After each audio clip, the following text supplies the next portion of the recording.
No, está bien, no hay problema que haya algún corte, ya sabemos cómo son estas cosas.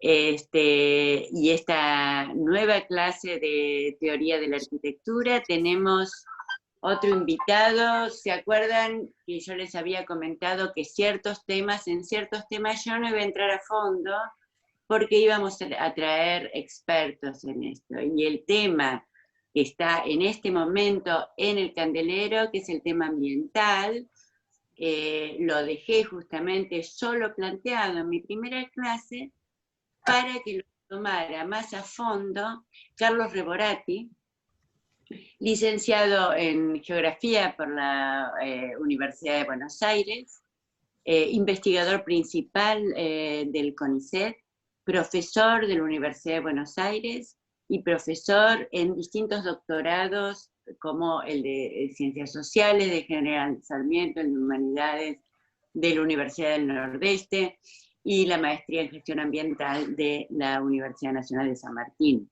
Además de haber sido consultora en distintas instancias internacionales, he dirigido proyectos también nacionales e internacionales sobre el tema medioambiental. Y a mi juicio, uno de los principales y más, digamos, sutil evaluador de las condiciones medioambientales en países como los nuestros, es decir, como la Argentina, que no es tan fácil decir, bueno, protejamos el ambiente o no los protejamos. Hay problemas económicos, hay problemas ambientales, hay problemas territoriales en los cuales nos tenemos que trabajar. Y siempre todo lo que he leído de Carlos Reborati me ha inspirado muchísimo para pensar en estas cuestiones. Ustedes lo tienen en bibliografía, ya a nuestra edad, mi edad y a la edad de Charlie, ya nos convertimos en bibliografía, pasamos de ser profesores a ser bienquistas. Pero ahora lo tenemos a él mismo no digo en vivo, pero sí en directo, en nuestro Zoom.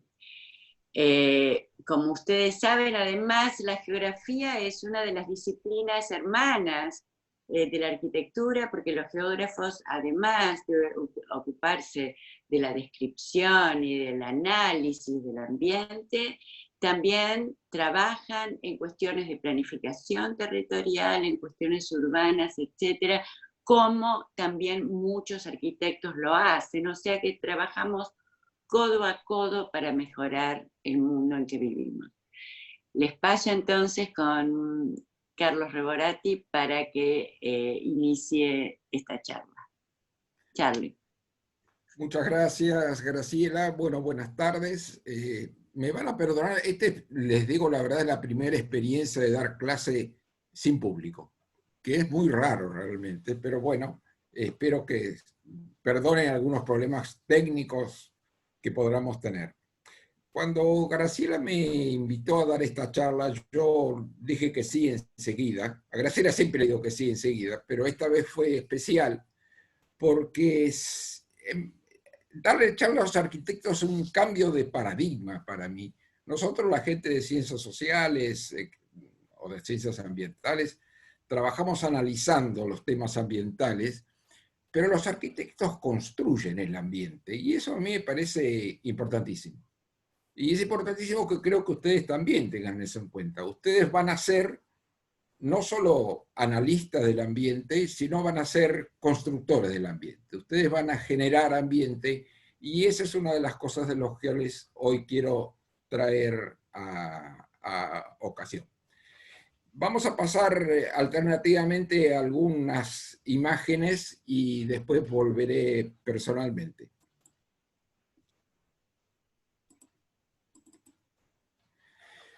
Cuando uno habla de ambiente, no puede dejar de hablar de una especie de concepto cercano que es naturaleza. ¿Qué es la naturaleza? Un investigador muy importante, Raymond Williams, decía que la idea, el concepto de naturaleza es una de las ideas más difíciles de definir en el mundo de las ciencias sociales. Y es verdad, si yo le pregunto a cualquiera de ustedes, no me van a responder por ahora, por favor, pero si yo les pregunto qué significa naturaleza, me van a contestar un montón de cosas muy diferentes. Porque la naturaleza tiene esa característica, la naturaleza es todo al mismo tiempo. La naturaleza es el mundo en que vivimos y, digamos, en diferentes escalas y tamaños. Fíjense esta primer imagen, que es la naturaleza, yo diría, en su máximo esplendor. Esto Perdón, es... Carlos, ¿Sí? perdón, Carlos, que te interrumpa, pero No, por favor, decime. estamos viendo, disculpa que te interrumpí. No, no, por favor, Ana. Cualquier interrupción de este tipo es bienvenida. Les decía, esto es como la naturaleza en su máxima expresión. Esta es una imagen de un huracán sacado desde un satélite. Este huracán en este momento está generando energía similar a 200 veces la cantidad de energía que se consume, de energía eléctrica que se consume en el mundo. Para que tengan la idea de qué escala estamos hablando. Esta es la imagen que la mayor parte de las veces tenemos de naturaleza. Este caso es las yungas salteñas. Hay otro caso similar, los esteros de Liberá, ¿no es cierto? Un río en Misiones, una costa del Paraná. Graciela se va a acordar de esta foto porque hicimos un viaje juntos por el Paraná y esta foto viene de ahí. Y el glaciar Perito Moreno. ¿Qué características, qué similitud hay entre estas 5 o 6 imágenes? La similitud es que no hay una sola persona, ni una sola casa, ni una sola carretera. O sea, parecería que el hombre no está acá. Pero el hombre está en la naturaleza. Hay una gran y vieja discusión y charla sobre si el hombre está dentro o fuera de la naturaleza. Uno podría discutir mucho sobre ese tema. El hombre está dentro porque el hombre es en parte, y yo diría casi totalmente, un elemento de la naturaleza. Nosotros compartimos con todos los animales, y sobre todo con los mamíferos, una serie de cosas que nos indican una serie de características que nos indican que somos parte de esa naturaleza. Pero sin embargo, nosotros culturalmente casi nos sentimos separados de la naturaleza. ¿Por qué nos sentimos separados de la naturaleza? Porque nosotros no vivimos en que vivimos recién, el ambiente, que es el mix, yo diría, de la naturaleza con lo humano. Fíjense, acá tenemos otra vez la naturaleza, pero modificada por la acción humana. Esta modificación aparece siempre claramente en las imágenes cuando empiezan a aparecer líneas rectas o, yo diría, estructuras de alguna forma que evidentemente no son generadas por la naturaleza, a pesar de que uno puede encontrar a veces algún ejemplo de la naturaleza, que cosas que parecen ser hechas por el hombre. Pero fíjense esto, una plantación de soja, ¿no es cierto?, en el norte de Argentina, o una rosal en China, donde la naturaleza está, pero ha sido modificada. El ambiente es lo que podríamos llamar la naturaleza modificada. La idea de ambiente, como en este caso, estamos yendo como a niveles cada vez mayores de modificación de la naturaleza, todavía acá en esta imagen de un round point en algún lugar de Argentina, uno puede ver que hay algunos elementos de la naturaleza, aparece un árbol, aparece césped, pero cada vez con mayor fuerza aparecen elementos que podríamos llamar artificiales, aunque podemos discutir qué significa artificial. Acá aparece una casa, aparecen caminos, aparecen avenidas, aparecen dibujos geométricos que evidentemente están generados por el hombre. Y acá vienen los arquitectos, porque los arquitectos crean ambiente, crean a través de su imaginación y a través de su acción una relación particular con la naturaleza que los hace crear situaciones de vivencia de la naturaleza que nosotros llamamos ambiente de alguna manera. Fíjense, esta casa que ustedes a lo largo de sus años de estudio la van a ver conociendo 250 veces, ¿no es cierto? Que es una casa que se llama la Casa del Puente en La Plata, ¿no? Hecha por el arquitecto Williams, y que es una de las visitas necesarias de cualquier arquitecto que va a Mar del Plata, ¿no? Acá, por las características que de Williams, creo yo, hay una relación con la naturaleza bastante particular y una especie de interrelación con la naturaleza, cosa que no necesariamente vamos a encontrar en el resto de las obras que podríamos llamar de arquitectura. Esto es una galería en Nápoles, ¿no es cierto? Acá uno puede decir, acá la naturaleza desapareció. En este caso, en este ambiente, la naturaleza no aparece más. Pero en realidad eso no es totalmente así, porque la gente que va caminando por ahí va respirando y en esa galería hace frío, hace calor. En esa galería, si uno sale, llueve o no llueve o nieva, porque estamos en Italia, entonces significa que la relación con la naturaleza todavía existe, se hace de alguna manera cada vez más lejana. Pero no siempre hay que dar idea de que el ambiente va a ser lindo como la galería que vimos recién, sino que también el ambiente puede ser feo, digamos, no tan agradable, por no decirle, no darle un adjetivo estético, pero puede ser no tan agradable como es este caso. Esta relación entre la naturaleza y el ambiente es fundamental.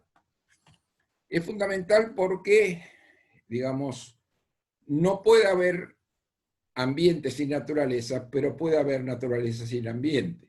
Y ustedes van a ser los arquitectos los encargados de hacer ese puente entre la naturaleza y el ambiente a través de la creación y del diseño. Y fíjense que también, a pesar de que nosotros convivimos de alguna manera con la naturaleza, como vamos a ver dentro de un rato, poco a poco también vamos modificando la naturaleza a través de las actividades sociales, económicas, culturales. Fíjense, este es el ejemplo, yo diría, de la no naturaleza, ¿no es cierto? Esto es un ambiente contaminado, esto es Cubatao, un pueblo cercano entre Santos y San Pablo, que en algún momento era considerada, antes de que aparecieran algunas ciudades chinas, la ciudad más contaminada del mundo, ¿no? Como ven acá, lo único que queda de la naturaleza son algunos pobres mustios árboles que están acá adelante, no aparece el cielo, no aparecen las nubes, no aparece nada. Todo es contaminación, todo es obra del hombre, por llamarlo de alguna manera. Pero nosotros, ¿cuánto modificamos y cómo modificamos esa naturaleza para transformarla en ambiente? Fíjense, este es un ejemplo interesante. Esto es una especie de imagen, no es verdadera, es una especie de imagen compuesta de la luz prendida en todo el mundo en algún momento, y como van a ver, la densidad de las luces les va indicando la densidad de población. Como van a ver, Estados Unidos, Europa tiene mayor densidad de población y por eso mayor cantidad de luces y mayor consumo de energía. Esto es una escala que podríamos llamar global o mundial, como lo quieran llamar. Pero hay otras escalas de relación con la naturaleza. Fíjense, nosotros vivimos en un mundo que está, yo diría, bastante dominado por la naturaleza. Este es un ejemplo. Fíjense, estas son las precipitaciones de la Quiaca en un periodo, digamos, de unos 90 años más o menos.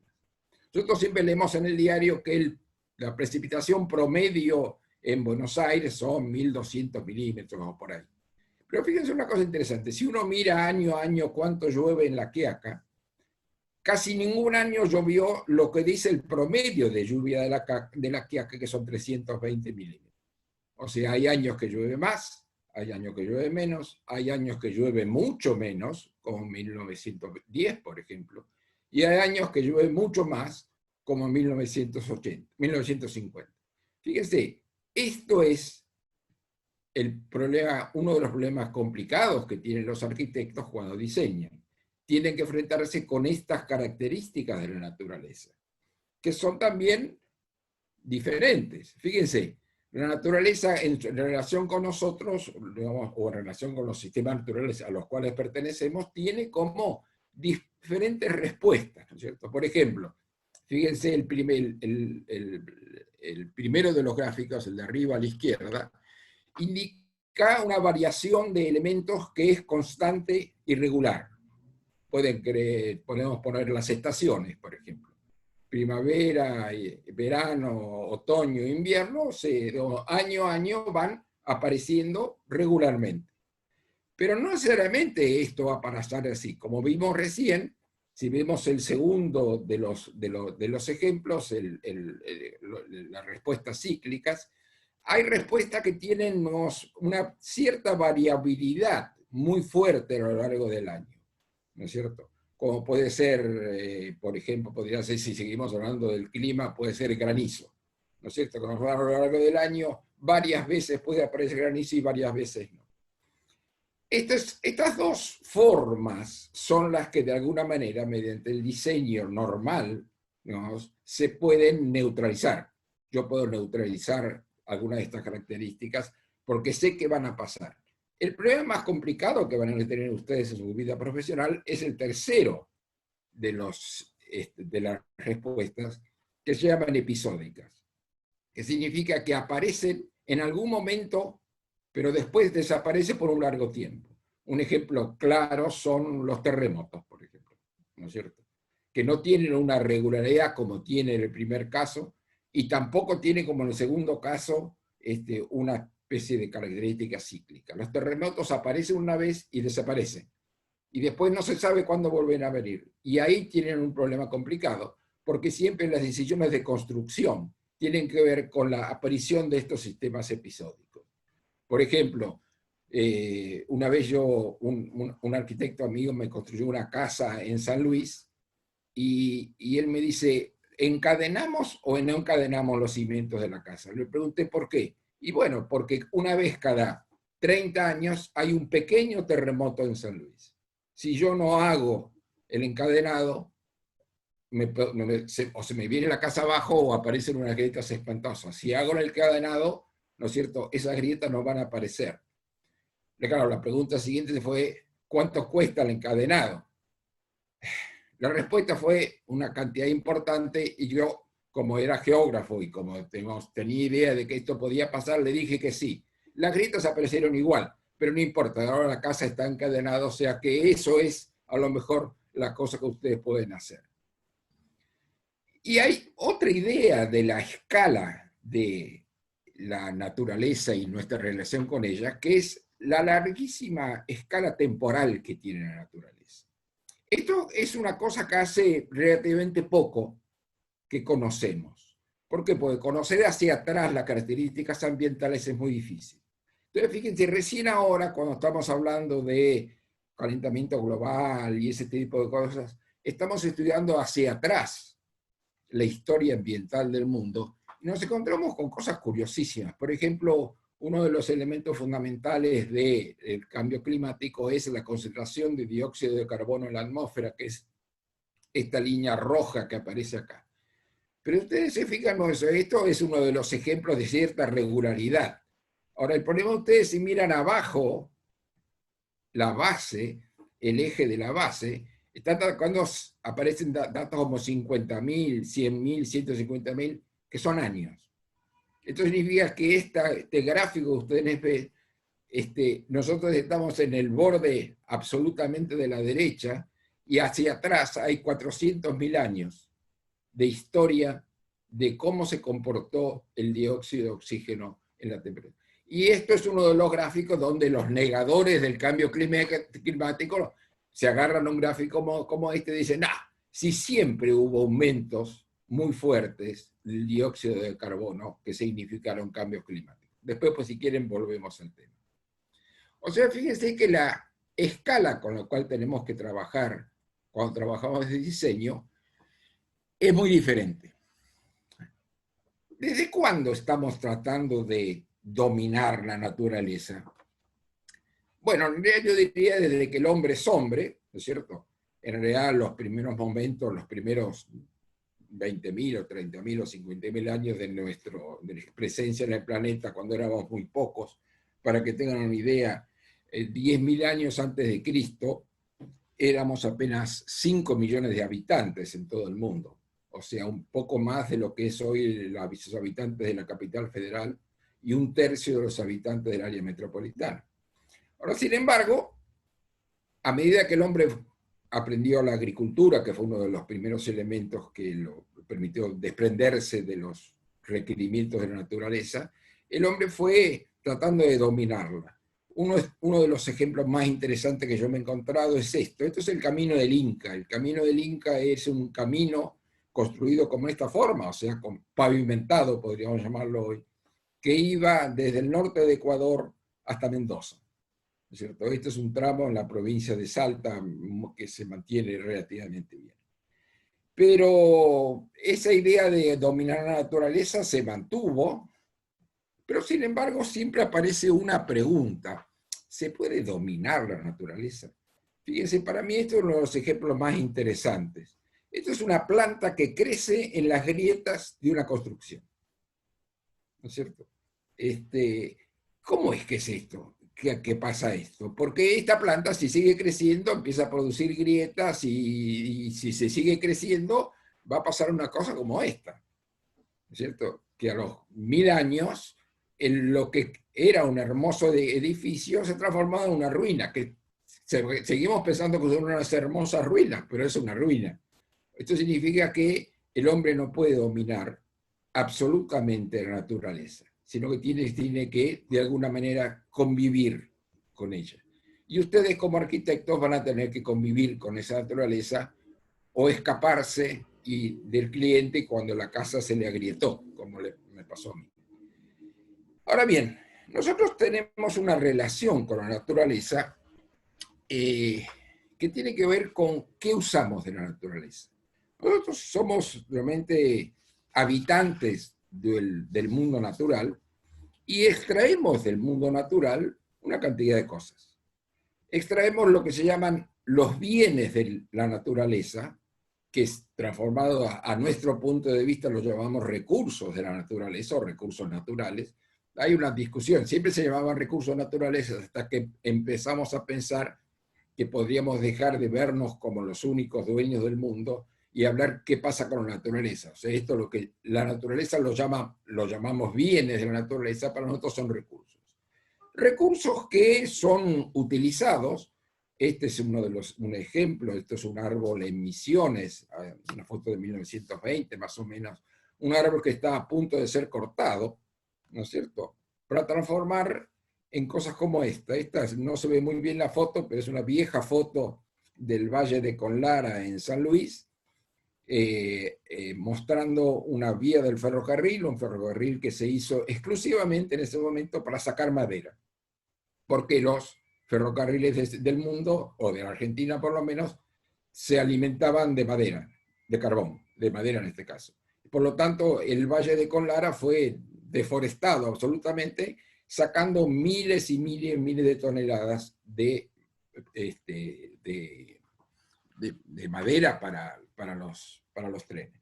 Ahora bien, este es un ejemplo cualquiera. Nosotros usamos una gran cantidad de recursos en la naturaleza, sin los cuales no podríamos sobrevivir como civilización. O sea, uno prende un auto y el auto funciona porque tiene nafta o gasoil, que a su vez provienen de la naturaleza. Y así por el estilo, nosotros vamos consumiendo de alguna manera la naturaleza. Por ejemplo, utilizamos como recurso natural a la vegetación. Esto es una imagen de un hato de ovejas en la Patagonia. Fíjense una cosa interesante, si ustedes miran a la derecha abajo, del otro lado del cerco, aparece todavía la vegetación original, la pastura, y donde están las ovejas, esa pastura desapareció. O sea que hay una especie de... Ahí se ve muy claramente qué recursos utilizamos de la naturaleza. Ahora bien, el uso intensivo de los recursos está relacionado con lo que podríamos llamar de alguna manera la escasez de esos recursos. ¿Cuán escasos son esos recursos? No solo desde el punto de vista del volumen, sino de cómo los manejamos nosotros. ¿Por qué? Porque la naturaleza no solo nos provee recursos, sino que nos provee otra cosa muy importante, que son servicios. Esto significa que la naturaleza nos está brindando una cantidad de mecanismos para digamos, el desarrollo de la vida, y una cantidad de mecanismos diferentes que nosotros utilizamos. Por ejemplo, la fotosíntesis, ¿no es cierto? Entonces, si nosotros no hacemos un adecuado balance entre el uso de los recursos y el manejo de los servicios, pueden pasar cosas que podemos no planificarlos o podemos pensar de que no tienen ninguna importancia, como esto, ¿cierto? Esto fue en algún momento una pradera y se transformó en una especie de desierto. Fíjense, si miran este arbusto que está en primer plano, tiene en su base como 1,5 metros de suelo que ha sido eliminado. O sea, a lo largo del tiempo, debido al sobreuso de los recursos naturales, el suelo desaparece y se ha llevado por el viento a otros lados.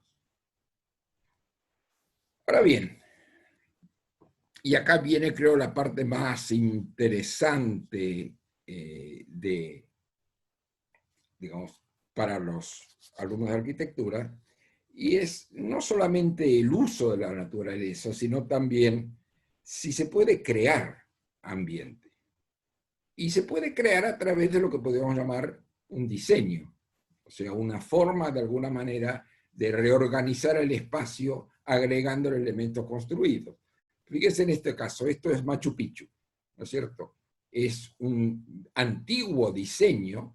Fíjense que acá hay una combinación de lo que la naturaleza permite con una serie de construcciones que se hacen para habitar, de alguna manera. Esto también es un diseño, esto es una ciudad, ¿no es cierto?, que nosotros estamos diseñando, a veces en forma planificada, a veces no, como vamos a ver enseguida, pero hay una idea de que hay una organización del territorio, del espacio, como quieran llamarlo, que está sirviendo como hábitat para las personas. Este es el ejemplo más clásico de la arquitectura, ¿no es cierto? Se puede diseñar con cierta, digamos, cierta escala. Esta es una casa diseñada modernamente, ¿cierto? Aunque, digamos, el diseño de viviendas no necesariamente necesita un arquitecto, como ustedes saben, ¿no es cierto? Muchas veces se construyen y se diseñan o casas, o simplemente se construyen sin diseñar. Por lo tanto, digamos, hay un conjunto de habitaciones o de viviendas que que antes se llamaba vivienda natural, ¿no es cierto?, o vivienda autóctona, que se construían de alguna manera con los materiales del lugar sin que hubiera realmente un diseño desde ese punto de vista. Después vamos a volver al tema, pero últimamente, para volver a la naturaleza de alguna manera, muchas veces los arquitectos o los diseñadores están construyendo casas más amigables con la naturaleza. Esto significa que son casas o habitaciones que no son un gran depredador de los recursos naturales, sino que de alguna manera trata de equilibrarlo. Después podemos seguir con el tema, esta relación de la sociedad con la naturaleza. Y esto es otro ejemplo, ¿no es cierto?, una estancia construida hacia 1920 en la región pampeana, ¿no es cierto?, donde hay un interesante diseño europeizante, diría yo, pero que además lo más interesante es que esto es una estancia en medio de la región pampeana, ¿no es cierto?, no es un palacio en las afueras de París, y este palacio fue construido de alguna manera por los que extraímos de la región pampeana a través de la agricultura y la ganadería. O sea que esto es una especie de ejemplo de diseño autóctono a través del uso de los recursos naturales de un cierto lugar. Y también muchas veces los arquitectos han utilizado, perdón,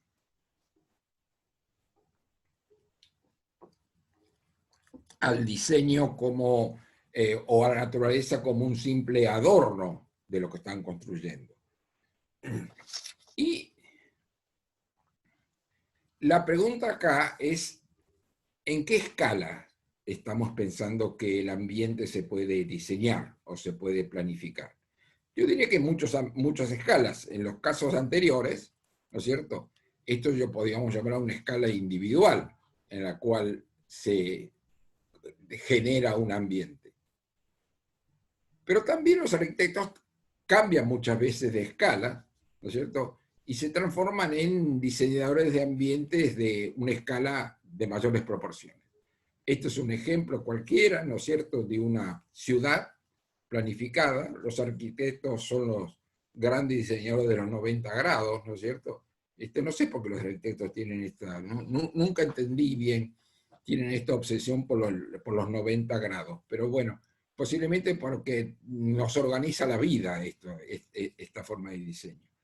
En Argentina no tenemos, aparte del caso de La Plata, a lo mejor, perdón por inmiscuirme en terrenos que yo no soy, no soy nativo, digamos, pero tenemos otros ejemplos más cercanos que el caso de La Plata, que es el caso de Federación.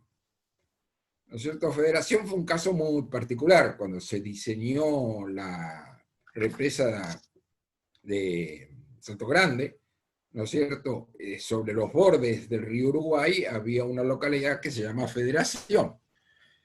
Cuando se hizo la represa y se hicieron los planos del área que iba a cubrir, se descubrió que Federación, la vieja Federación, como se llama hoy en día, iba a ser cubierta por las aguas. Por lo tanto, se tuvo que mover una ciudad entera.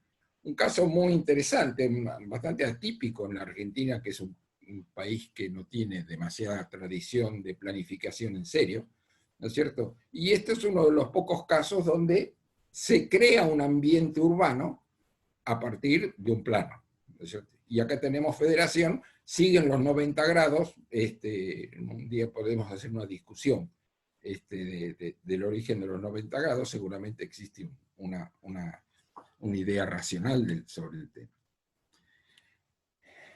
Esto, digamos, es la relación de alguna manera de el arquitecto o de ustedes o de todos nosotros con nuestro ambiente. Una relación complicada, una relación que va generando problemas y va generando problemas por la forma, volviendo al tema, que nosotros usamos la naturaleza. Nosotros no solo consumimos de la naturaleza los recursos o sus bienes, sino que también lo que hacemos es utilizarlo como, llamaríamos en forma metafórica, como tacho de basura, de alguna manera. O sea, todo lo que no usamos lo volvemos a depositar en la naturaleza. Algunas de esas cosas que depositamos desaparecen por la propia acción de los servicios naturales. Otros casos, cuando hemos inventado materiales, digamos, de larga permanencia, esos elementos permanecen. Y realmente no sabemos qué hacer con esta contaminación que genera la naturaleza. Porque siempre pensamos que éramos relativamente pocos, ¿no es cierto? Y por lo tanto, como éramos pocos, la naturaleza, que era sabia, inmensamente sabia, iba a generar sistemas de hacer desaparecer la basura que nosotros tirábamos. Pero sin embargo, no, ya no somos tan pocos, ¿no es cierto? Fíjense, cuando les dije antes que a 10.000 años antes de Cristo había 5 millones de personas, en el año 0 había ya 200 millones de personas. En 1850, o sea, hace 150 años, había 1.000 millones de personas y hoy somos 6.500 millones de personas. Entonces, una cosa es la cantidad de degradación que puede generar una población de 1 millón de habitantes y otra cosa bastante diferente es la degradación que puede generar 6.500 millones de habitantes, sobre todo pensando que nuestra capacidad de degradación o de contaminación es bastante grande, incluso la individual. Para que tengan una idea, un dato que ustedes seguramente sabrán, cada habitante del Gran Buenos Aires o del área metropolitana genera 1 kilo de basura por día. como somos 16 millones, estos son 16 millones de kilos por día que tenemos que hacer algo. ¿Qué hacemos? Muchas veces hacemos esto, se lo tiramos donde pensamos que, digamos, va a generar menos daño. Ahora bien, este uso indiscriminado de la naturaleza como basurero o como lugar de desperdicio genera una serie de, podríamos llamar, problemas ambientales. Ahí habría que discutir realmente si estamos hablando de problemas ambientales, o sea, problemas que tiene el propio ambiente, o problemas de la relación entre la sociedad y ese ambiente. Porque los problemas existen, pero no son mágicos, sino que están generados por una característica de la sociedad, que es la que la lleva a, digamos, ir destruyendo el ambiente. Y como vamos a ver enseguida, esto recién ahora uno puede pensar de que estamos preocupándonos con el tema. Pero estas características de destrucción del ambiente o degradación del ambiente, poco a poco va generando problemas o lo que podemos llamar conflictos. O sea que de alguna manera aparecen explícitamente posiciones diferentes sobre qué hay que hacer con alguno de estos impactos que generamos sobre la naturaleza. Esos conflictos tienen, digamos, escalas diferentes. Uno podría pensar de que hay conflictos individuales. Por ejemplo, un arquitecto construye una casa como alguna de las que vimos antes y se encuentra con que tiene vecinos o que no quieren que construya, o se encuentra con legislaciones que le impiden o limitan la forma de diseño que él quiere hacer y cosas por el estilo. Pero casi siempre estos conflictos individuales son solucionados porque vivimos en una sociedad reglada de alguna manera por una serie de normas que tienden a solucionar estos conflictos individuales. También pueden aparecer conflictos locales. Esto significa que aparecen elementos de degradación de la naturaleza que impactan sobre la población local, o sea, la población cercana, y eso genera una respuesta. Por ejemplo, ustedes habrán visto el caso de lo que se llaman los pueblos fumigados, en el caso de Argentina, que tiene que ver con cuando se produce soja, se produce con una tecnología particular que utiliza una gran cantidad de agrotóxicos. Como la soja se produce en escalas muy grandes, es más barato fumigar por avión que fumigar con una máquina fumigadora terrestre. Y por lo tanto, las grandes superficies de soja se fumigan con avión. Y eso se encuentra con la naturaleza.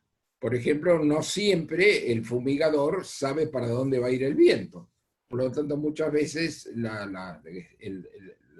los elementos que están fumigando terminan en los pueblos, generando una serie de inconvenientes respiratorios, problemas de todo tipo. Y eso genera un conflicto, ¿no es cierto? Un conflicto, por acá va a aparecer, ¿no es cierto? Como este tipo, ¿no? Ahora bien, vuelvo atrás. Esos son conflictos que se solucionan a veces con, digamos, con soluciones a medias. ¿Por qué? Porque casi siempre los conflictos ambientales, y esto es muy importante que ustedes tengan en cuenta, los conflictos ambientales por detrás tienen un problema económico.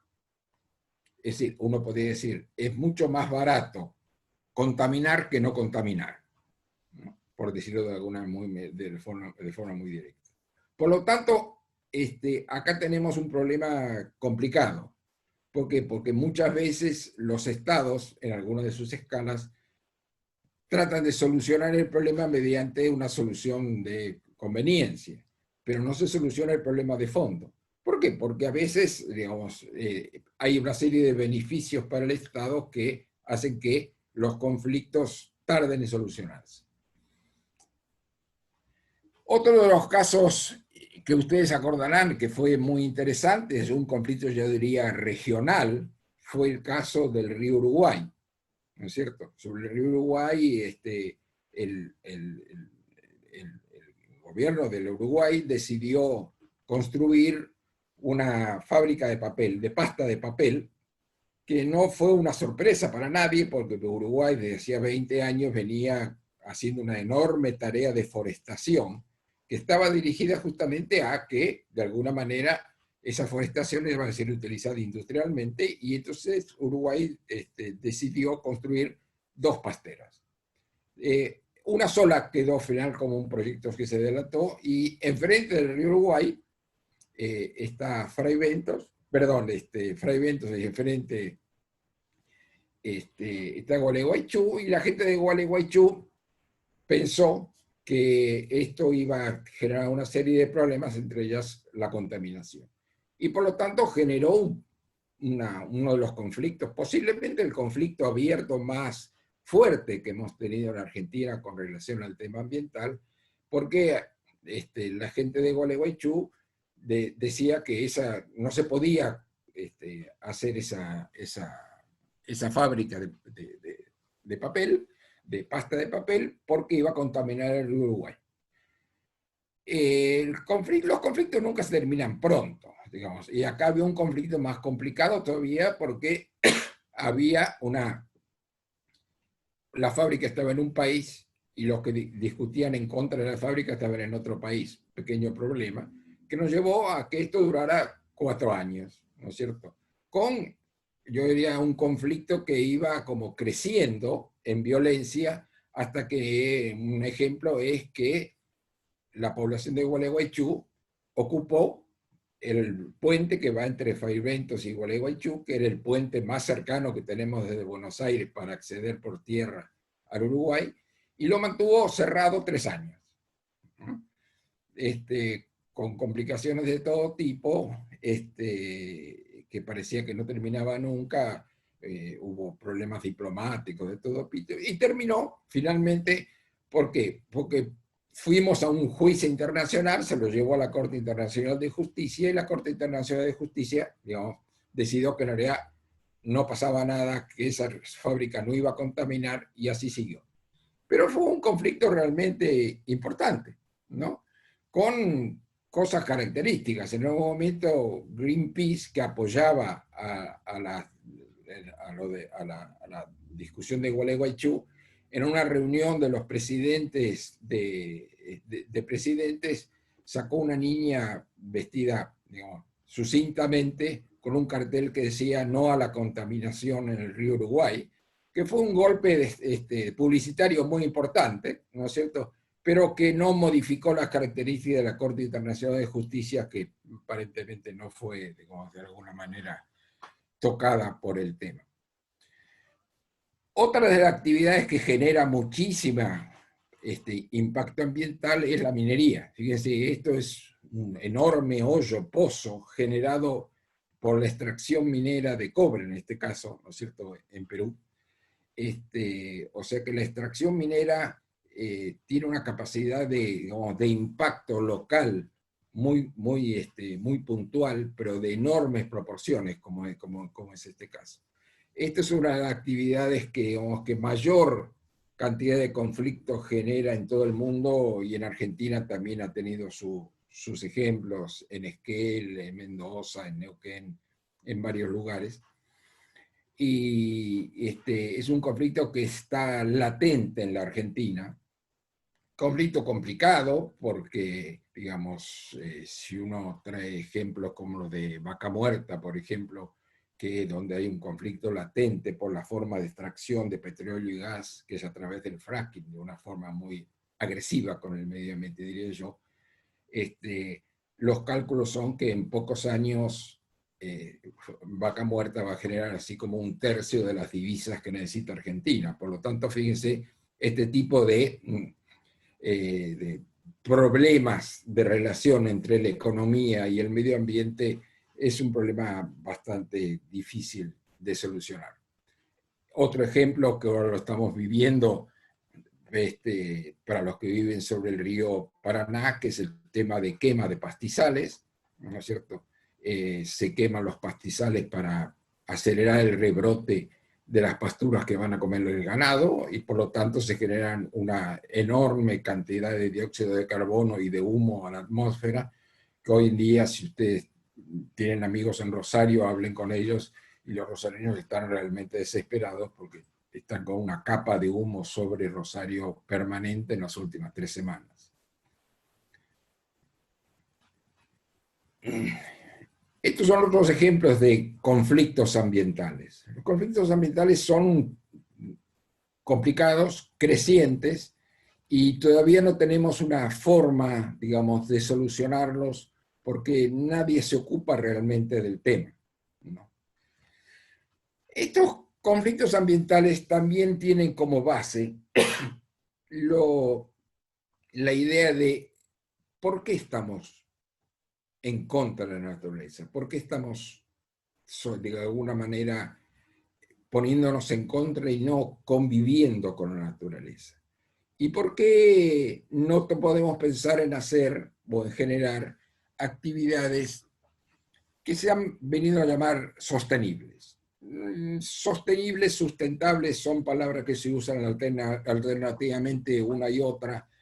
Para algunos no es lo mismo, para muchos se usan indistintamente.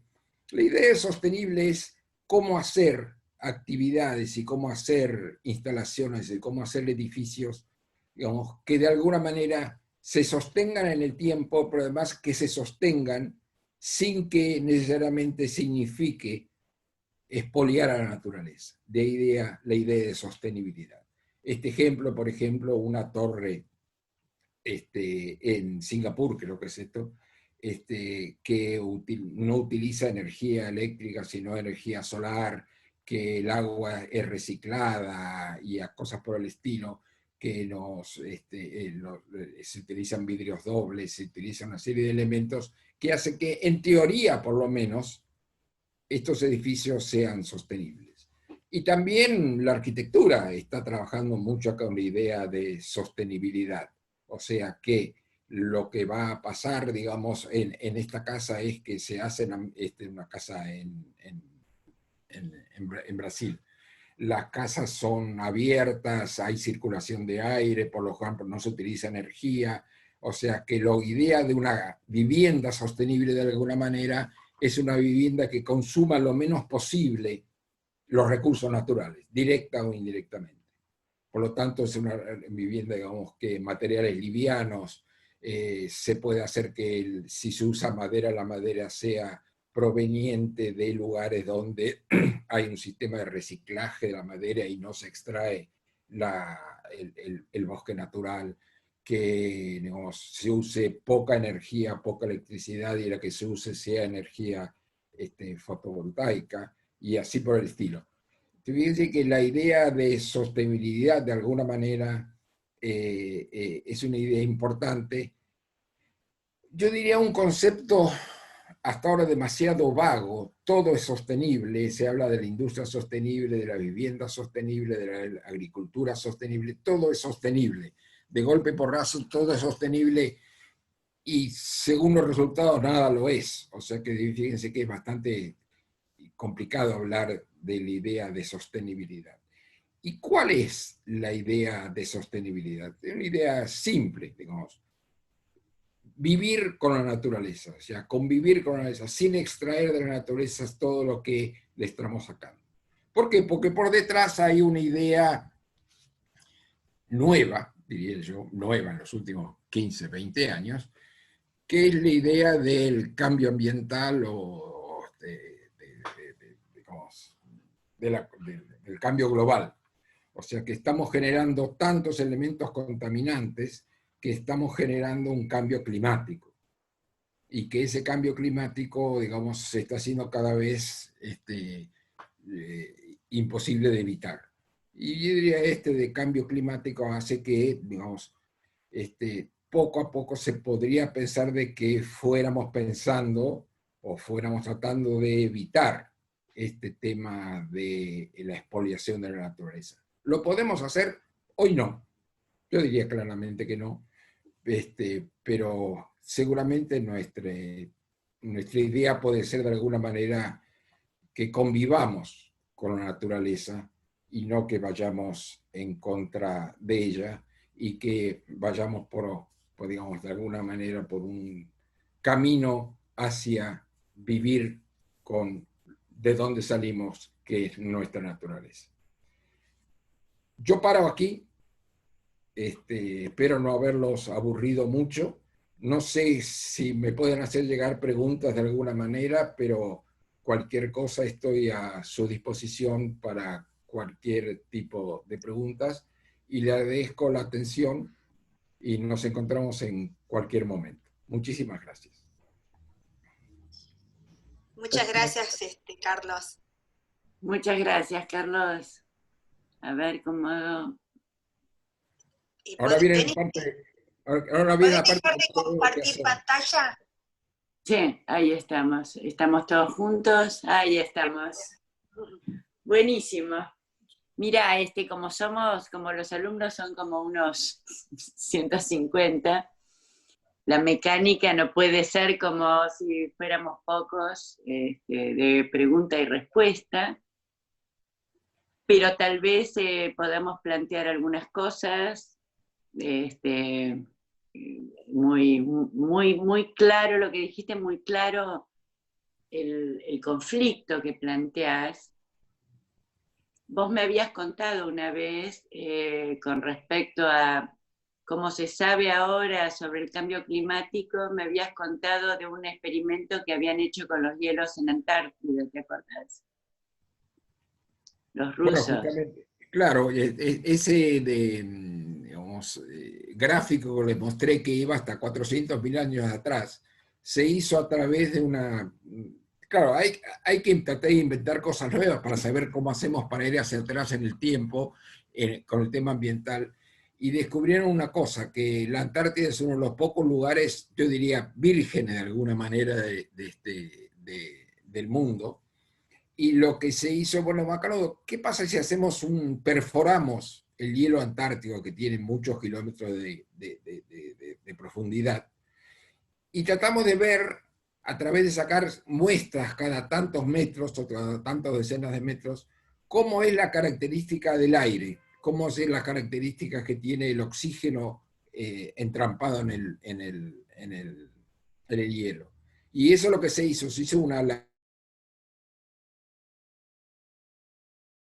O sea, hielo que se había acumulado hace 400.000 años, y se analizó en tramos las características que tenía la calidad del aire, por llamarlo de alguna manera muy directa. Y eso generó la posibilidad de saber cuánto dióxido de carbono había en la atmósfera a lo largo del tiempo, analizando simplemente este tubo de hielo que se sacó de la Antártida. Como hay muchos otros ejemplos de formas de cómo ir hacia atrás, ¿no es cierto? Pero... Claro, no, me refería a eso porque aparentemente este experimento probó que efectivamente, más allá de los cambios que hubo históricos, la intervención antropológica del antropoceno es importantísima, cosa que estaba en debate todavía en los años 80, digamos, la intervención humana en los cambios naturales. Hay otro tipo de intervenciones que no fue humana, no sé, cayó un meteorito y se murieron los dinosaurios. No. Los negadores del cambio climático tienen un montón de ejemplos, por supuesto. Por ejemplo, antes de la llegada del hombre hubo enorme cantidad de extinciones de animales en el planeta. Los paleontólogos encuentran continuamente animales que que nunca existieron en vida del hombre, digamos, de alguna manera. Por ejemplo, la gran pregunta es, bueno, ¿por qué se extinguieron? Porque hubo cambios climáticos de esta forma generados por cosas como decís vos, cae un meteorito o lo que sea. Pero es interesante ver cómo se manejan estas cosas ante el público, ¿no es cierto? O sea, los fanáticos del cambio climático, por ejemplo, ustedes habrán visto la semana pasada o hace 2 semanas, alguien anunciaba de que estábamos en el punto cero, o sea, que nos habíamos consumido todos los recursos naturales del planeta y a partir de acá estábamos en pérdida, o sea, que estábamos como en déficit. Lo que yo creo desde el punto de vista político fue bastante poco inteligente, porque en el momento de todo el mundo tiene una angustia espantosa por estar hace 5 meses metido en su casa y encima venís y decís, mire, a partir de hoy no vamos a tener nada, es un poco exagerado desde el punto de vista de la oportunidad, no fue muy buena, pero a lo mejor la intención fue buena, evidentemente, ¿no? Es complicado, ¿no es cierto? O sea, Argentina no es un gran productor de cambio climático. Argentina produce algo así como el 0,5% del dióxido de carbono que se emite a la atmósfera. Con lo cual uno puede tomar una posición fácil, dice, bueno, que nos vamos a preocuparnos si solo producimos el 0,5%. Seguimos así, cuando lleguemos al 10% del cambio climático mundial, ahí nos empezamos a preocupar. Hay que echarle la culpa a los chinos, a los norteamericanos, a los europeos, que ellos generan mucho más. No sé si es una... Es verdad que a veces a uno le da ganas de tomar una actitud de ese tipo, pero no sé, y habría que ver qué opinan ustedes, ¿no es cierto?, sobre si habría que ya ir tomando las medidas necesarias o esperamos. Porque pasan cosas como esto de vaca muerta, ¿no es cierto?, de golpe y porrazo, en el momento donde las Naciones Unidas, a través del panel de cambio climático, están pidiéndole a la Argentina que deje de utilizar y extraer recursos naturales, sobre todo hidrocarburos, la Argentina descubre un yacimiento que es el segundo yacimiento en cantidad de hidrocarburos posibles en el subsuelo, y eso es una decisión difícil de tomar. Yo no sé si un día el presidente podría decir, señores, olvídense de vaca muerta, vamos a dejar el gas y el petróleo en el subsuelo y vamos a dedicarnos a los paneles fotovoltaicos. No sé, realmente, no sé. Pero son decisiones difíciles de tomar, ¿no es cierto? Donde casi siempre la decisión termina siendo, bueno, esperemos un poquito, ¿no es cierto? Seguimos por ahora con vaca muerta y dentro de 20 años vamos a ir poniendo mayores cantidades de molinos de viento, de producción de energía eólica y cosas por el estilo. Perdón, hay 2 preguntas de estudiantes que por ahí podemos hacer, ¿les parece? Nos tomamos Bueno, uno de los chicos pregunta sobre las consecuencias del incendio del Amazonas. Bueno, este es uno de los buenos ejemplos, ¿no? Ustedes saben que el Amazonas es uno de los biomas, digamos, tropicales más grandes del mundo, enormemente rico desde el punto de vista, digamos, de los recursos que tiene, de la cantidad de fauna, de la cantidad de flora. Y sin embargo, si imagina un mapa de Brasil, sobre el Amazonas y desde el sur, básicamente, del área metropolitana San Pablo Río, digamos, la civilización, por hablarlo de alguna manera, avanza sobre el Amazonas, consumiendo primero sus recursos forestales sobre todo, pero también empezando a consumir el suelo y el clima del Amazonas a través básicamente de la expansión de la ganadería, ¿no es cierto? Que es lo más fácil de hacer en medios tropicales.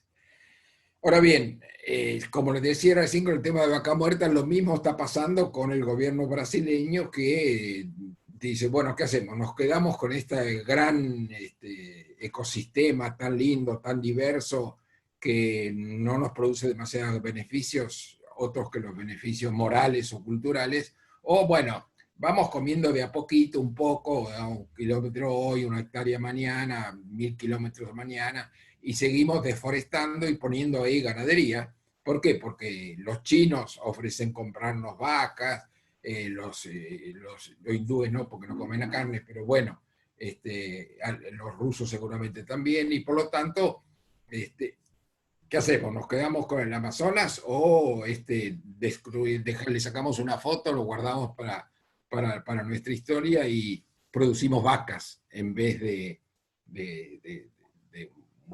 un ecosistema tan rico? Y esta es una decisión que está pasando. Lo que pasa, claro, que ahora, y yo diría la brasilera de alguna manera, las escalas de esto son enormes. O sea, hay una deforestación fenomenal del Amazonas, a veces ayudada por incendios, como está pasando en muchos lugares, cuando se producen efectos de sequía. ¿Se acuerdan cuando vimos ese mapa, ese gráfico donde aparecían momentos de sequía? ¿No es cierto? Estos son los momentos clásicos. Hoy en día, por ejemplo, Argentina y el centro de Argentina está pasando por un periodo seco muy, muy fuerte, como no se ve hace unos 30 o 40 años, ¿no es cierto? Y los periodos de sequía en las áreas tropicales generan una enorme cantidad de masa seca que se puede quemar muy fácilmente.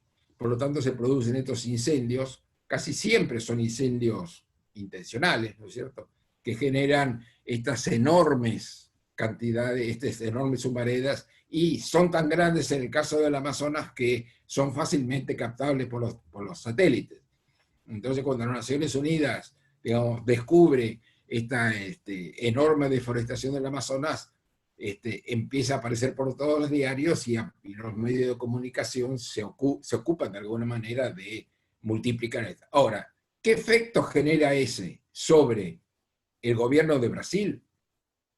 Escaso, diría yo, sobre todo con el gobierno que tienen ahora, ¿no es cierto? ¿Por qué? Porque el problema es que, ¿cómo se maneja el tema del impacto con la naturaleza? Y esto es un tema importante que no tuve tiempo de ver.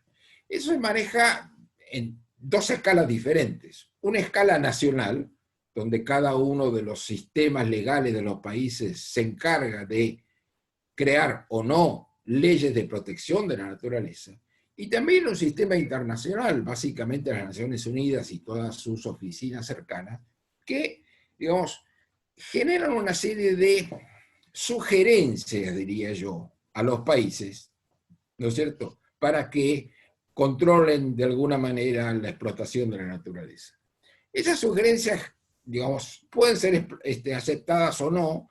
A veces hay amenazas por parte de algunos países más grandes diciendo que si ustedes no dejan de quemar el Amazonas, no le compramos más, no sé, bauxita, lo que sea. Pero casi nunca esas amenazas realmente se terminan, digamos, generando. Y fíjense, el ejemplo más claro que tenemos es el tema del cambio climático, ¿cierto? Dentro de las Naciones Unidas hay una oficina especial, un grupo de control del cambio climático que hace reuniones una vez cada 3, 4 años en París, en Zúrich, donde sea, y esas reuniones salen una serie de indicaciones que ningún país cumple. Son indicaciones, que ese es el gran problema. Sobre la naturaleza, que nos pertenece a todos, la legislación corresponde a los países. Incluso dentro de los países las legislaciones son diferentes. Un ejemplo cualquiera les digo. En Argentina la legislación sobre los recursos del subsuelo, la Constitución dice que los recursos del subsuelo le pertenecen a las provincias. O sea, cada provincia puede manejar los recursos del subsuelo de acuerdo a su propia legislación. Si uno va a la Constitución de Estados Unidos, dice que el subsuelo le pertenece a la persona que es dueña de la superficie. O sea que cada dueño en Estados Unidos de una hectárea, digamos, es dueño de esa hectárea hasta el centro de la tierra, como si, imagínense, una especie de cono, ¿no es cierto?, de tierra que va hasta el centro de la tierra, y el dueño de esa hectárea le pertenece esa. Entonces fíjense que entre esa contraposición de diferentes formas de legislación, la acción termina siempre la acción que generan las grandes empresas, ¿no es cierto?, que están interesadas en la ganancia y están interesadas muy poco en el medio ambiente. ¿Qué hacen los países? Desde hace mucho tiempo los países tratan de salvar una parte de ese medio ambiente virgen a través de la creación de lo que se han llamado desde fines del principio del siglo XX parques nacionales o reservas, ¿no es cierto? O sea, lugares donde no podría hacerse ningún tipo de actividad económica, o la actividad que se hace, básicamente la actividad de recreación, es una actividad muy regulada, ¿no es cierto? La mayor parte de los países Argentina es bastante adelantada en eso. Argentina tiene una superficie muy, muy grande de parques nacionales, que no quiere decir que estos parques nacionales no estén amenazados también por todo tipo de actividades y problemas, ¿no es cierto? Ahora, ¿qué pasa? La idea de los ambientalistas más radicalizados dicen que la idea de parques nacionales es una idea hipócrita. ¿Qué decir? ¿Cuál es la idea? Conservamos el 10% de la superficie, que es lo que las Naciones Unidas le pide a los países que tengan como reservas naturales, el 10% del PIB total, y el resto hacemos lo que queremos. O sea, desde ese punto de vista yo diría, una actitud que algunos pueden llamar hipócritas, otros pueden llamar realista, ¿no es cierto? Pero de alguna manera está haciendo que algunos de estos países, Argentina entre ellos, sea capaz de mantener una especie de inventario de sus ecosistemas más importantes, ¿no es cierto?, a través de la creación de estos parques nacionales. Había otra pregunta. Sí, hay varias, pero bueno, no vamos a poder responder todas porque No, claro. es como que algunos están dirigidos a los arquitectos y el profesor es geógrafo, pero un estudiante dice, por ejemplo, que hace unas semanas, voy a leer dos preguntas porque creo que están relacionadas, tuvieron una charla con el estudio Alarcia Ferrer, quienes hablaron sobre la idea de destruir para construir. Para construir siempre tendremos que intervenir de algún punto con el terreno. ¿Cuál es el punto tope para no influir de forma irremediable en el terreno? Y otro estudiante, muchos se vinculan con el sitio, ¿no? Dice, ¿qué piensa acerca de los recursos naturales y renovables que hoy en día son mayormente usados por los arquitectos? ¿Qué materiales deberán usar en el futuro cuando esos recursos ya no existan? Es muy amplio, ¿no? Pero bueno, como por... Yo no digo nada, eso que lo digo los arquitectos, es verdad, pero fíjense, pero no es un problema solamente de los arquitectos, la mayor parte uno puede decir lo mismo en la fábrica de autos o lo que sea. Los arquitectos utilizan muchos recursos no renovables, digamos, ¿cierto? Está bien. Algunos de esos recursos, yo diría, son, no diría interminables, pero casi interminables, ¿no? Por ejemplo, el cemento que se utiliza en las construcciones proviene de calizas, ¿no es cierto? La reserva de calizas en el mundo es enorme realmente, y nadie está pensando que se van a terminar las calizas y por lo tanto no va a haber más cemento. Una cosa diferente es la utilización de madera. Todos los arquitectos, ¿no es cierto?, están pensando en qué tipo de madera están usando. Incluso algunos arquitectos ecológicos, diría yo, se preocupan mucho por no utilizar madera que no sea madera certificada. Madera certificada es aquella madera que proviene de bosques plantados, ¿no? O sea, es como utilizar pan o harina para el pan a través del trigo que es plantado. Los bosques que no son, la madera que no es certificada puede provenir, ¿no es cierto?, de bosques naturales. El caso más, ejemplo más claro es el quebracho. Mucha gente queriendo ser, yo diría, arquitectura tradicional, utiliza postes de quebracho como para los aleros, ¿no es cierto? Y para que tengan una idea, un quebracho tarda entre 200 y 250 años en adquirir el tamaño necesario para hacer un poste de un alero. Por lo tanto, utilizar un quebracho es realmente una afrenta contra la naturaleza. Pero bueno, recién ahora estamos pensando cosas como esas, ¿no es cierto? Vieron esa imagen que les mostré de una casa ecológica, seguramente esa casa estaba hecha con madera certificada. Pero no todos los arquitectos van a tener ese pensamiento, ¿no es cierto? Y además seguramente todavía no sé si no va a haber una legislación demasiado estricta sobre el tema. Mayor parte de las veces esas decisiones de los arquitectos o de los constructores, no hablamos sobre arquitectos para no pelearme con ustedes, pero no solo los arquitectos, los ingenieros o lo que sea, si no tienen una legislación que controle duramente, digamos, las decisiones terminan siendo una decisión moral. Entonces el arquitecto, si leyó sobre ecología, va a decir, no voy a usar un poste de quebracho para el alero. Pero si la señora o el señor o la compañía que paga por la casa dice, no, yo lo vi esto en una revista de arquitectura vernácula y me encantaría tener en el alero de mi casa 5 postes de quebracho. Y el arquitecto, ¿qué hace ahí? Dice, no, de ninguna manera porque esto no es certificado, o dice, bueno, pero la culpa es suya, ¿no? Fíjense que es verdad, los arquitectos utilizan muchos recursos de la naturaleza. En realidad, utilizan todos los recursos de la naturaleza para hacer sus casas. Ahora, ¿cuánto de eso es naturaleza certificada? Eso todavía hoy creo, corrígeme si me equivoco, corre por la decisión individual de cada uno de los arquitectos. Por supuesto que los arquitectos que hacen edificios muy grandes o ese tipo de construcciones de gran envergadura van a buscar lo que hoy llamaríamos una arquitectura sostenible. Porque dentro de todo, cuando hablan con las personas que les encargan los trabajos, pueden convencerlos de que eso puede llegar a ser más barato. Si ustedes les dicen, vamos a poner un ejemplo cualquiera, vidrio doble para hacerlo más térmicamente más aislado y va a gastar menos calefacción, digo, a pesar de que el costo del vidrio doble es mayor que el vidrio simple, a lo mejor puede convencer, ¿no es cierto?, al que va a poner el capital de hacer eso y transformar de alguna manera eso en un edificio, llamémosle, sostenible o más sostenible que antes.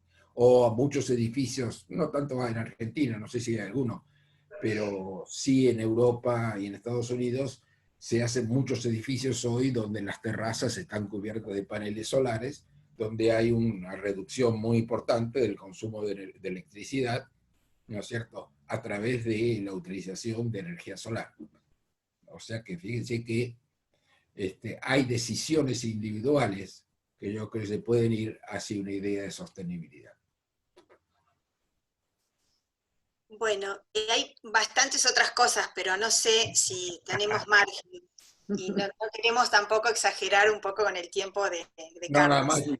Si Graciela va a invitar a otros invitados, no quiero aparecer como fui el único populista que dije, a ver, muchachos. No te preocupes.